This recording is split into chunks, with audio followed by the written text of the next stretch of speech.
आज्ञा नमस्कार मु फ्लावर आज गोटे नुआ टॉपिक रे हम आज आसे आ से टॉपिक होची how fresh water is obtained from the salt water.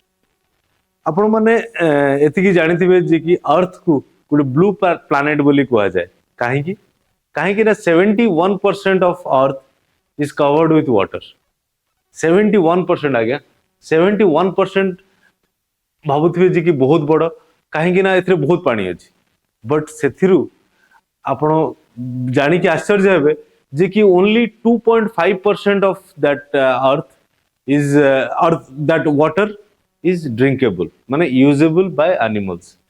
कहीं ना मनुष्य द्वारा या पशु पक्षी माने फ्रेश वाटर ही पी पार थांती आ सेथिरु 2.71% ऑफ वाटर रु 2.5% होची ड्रिंकेबल।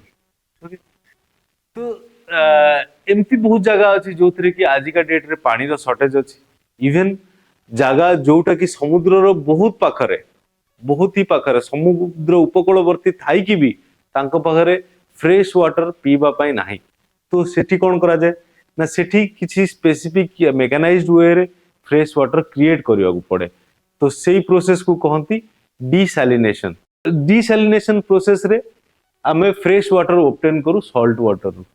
तो से डिसैलिनेशन प्रोसेस रे दीटा भाग थाए गोटे थाए डिस्टिलेशन प्रोसेस आ गोटे थाए रिवर्स ऑस्मोसिस प्रोसेस। तो डिस्टिलेशन प्रोसेस रे कोन हुए ना एटा बहुत simple everyone can think about it कि आमे सॉल्ट वाटर को सॉल्ट माने ओशन पानी को आमे गरम करिबा आ एवापोरेशन में जो वेपर्स आसीबो ताकू कलेक्ट करके फ्रेश वाटर बनेबा। तो ताकू जतले बड़ आकार रे करा जाए तो सेटा को डिस्टिलेशन प्लांट करा जाए। सेटा गोटे डिस्टिलेशन प्लांट रे सेतरे मास आकार रे सॉल्ट वाटर बाहरी जाए सेतरु फ्रेश वाटर बाहर।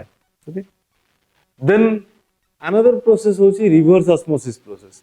रिवर्स ऑस्मोसिस प्रोसेस रे कोन करा जाए ना एटा गोटे कहया गले गोटे बहुत बड़ फिल्टर सेतिरे बहुत हाई कैपेसिटी रो फिल्टर सेतिरे कोन हुए ना जो सॉल्ट पार्टिकल्स अच्छी से जो गोटे सेमी परमिएबल मेम्ब्रेन था से मेम्ब्रेन थ्रू रे फ्रेश वाटर ट्रांसफर हुए बट सॉल्ट पार्टिकल ट्रांसफर हेई पारे नाही।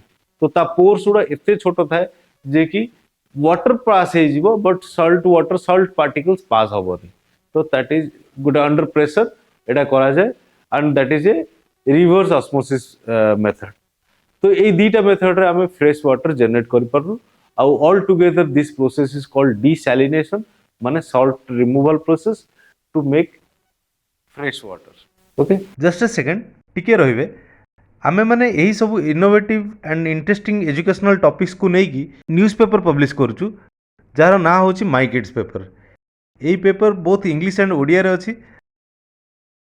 आपण माने आपण मानक पिलांग पई एटा को सब्सक्राइब करि परिबे। तार फर्दर डिटेल्स जानिबा पई हमरो website email ID and WhatsApp number दिया है आपण क्वेरी करि परिबे। Thank you.